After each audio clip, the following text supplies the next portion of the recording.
Every once in a while you come across a game so unique that it sticks in your memory forever.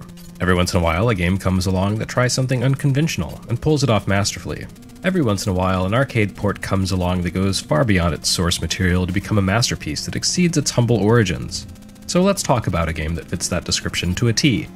Capcom's Bionic Commando for NES. The original Bionic Commando was an arcade game designed by a lot of the same people as Ghosts and Goblins, and it shows. Not only does it have a similar art style, it's equally unforgiving.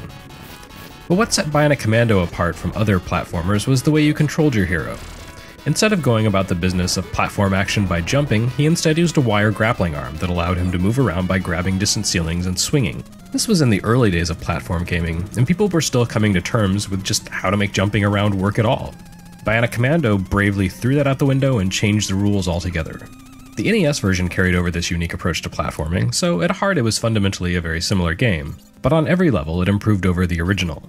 In terms of core action, the NES game made a modest change to the grappling arm that made play far easier. Instead of throwing the wire arm forward by default, pressing the grapple button would instead fling it out at a 45-degree angle.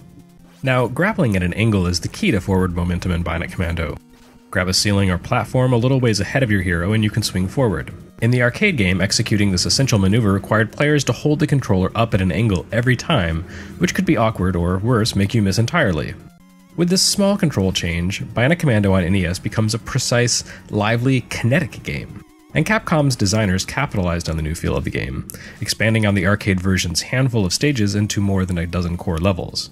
From the very beginning, Bionic Commando demands skilled play. The protagonist, Rad Spencer, can't jump, so everything from crossing gaps to climbing short crates requires you to use your grappling arm. Before long, you're making an ascent up a tower with nothing but slippery footholds to work with. Eventually, you're swinging wildly across pits of open flame, grappling consecutively to make the traversal. But because the controls are so smooth and so responsive, the process of becoming an expert is a pure joy. Once you grasp the mechanics, Bionic Commando becomes a faster, more fluid platformer than anything else on an 8-bit system. And for me, that bionic arm is like riding a bike. No matter how old I get or how long I go between sessions, I can jump right in and swing with the best of them right away. These core mechanics alone would have made Bionic Commando great, but Capcom went the extra mile.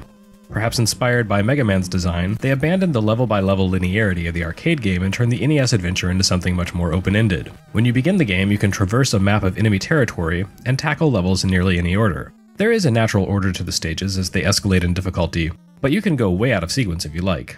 You'll find a few choke points, you need certain gear or weapons to enter certain areas, which lends the whole affair a Metroid-like sense of progression. Also new to the NES port were neutral areas where you weren't allowed to shoot, though enemies would sometimes try to stab you, and you could gather intelligence and gear from allies who had slipped behind enemy territory.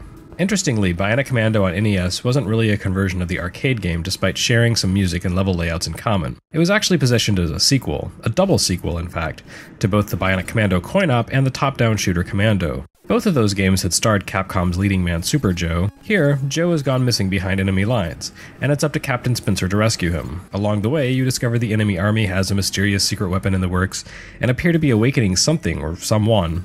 Eventually, this leads to the discovery of the war machine Albatross, built with knowledge gleaned from the mind of a freshly resurrected Hitler, although in the American version they censored his name to Master D, but come on, check out that mustache. The game culminates with a hilariously gruesome animation of Hitler's head exploding.